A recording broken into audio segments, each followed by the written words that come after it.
บอกคุณแม่แมวไปที่นี่แม่เอาล่ะ มันแต่มันปัญญาไหม วันอากาศไปส่งเพิ่น นี่สบายดีแม่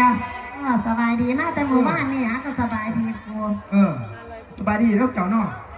มาสบายดีก็จะมานั่งอยู่นี่แล้วเนาะ เอาก็ไปทั่วที่แต่ นั่ น้าง อยู่ได้กับสไตล์แม่นี่นะ โอ้ย รอแม่บอยอ แค่นี้ปากก็มาเป็นมงคลเนาะมึงกระได อันยังมาจากไก่เล็กนะ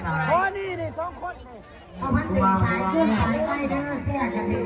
ๆเอาไว้ การ ให้ พี่น้องมาเล่าเราจะอะไรมือจะมีให้ส่งจะจับมาบ้างเลย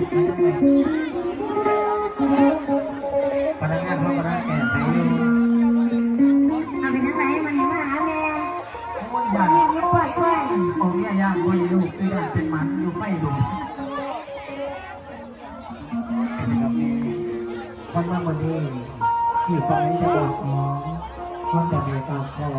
อยากเป็นเงาเอาเมียทั้งสนอ เอาเราเพื่อแม่ฟังมึงรู้มาจากไหนนะแบบนี้ มาวันนี้ฝันก่อนแม่คำเลยผู้ใหญ่บอกเฮ้ยแกเนี่ยจะปล่อยที่หลัง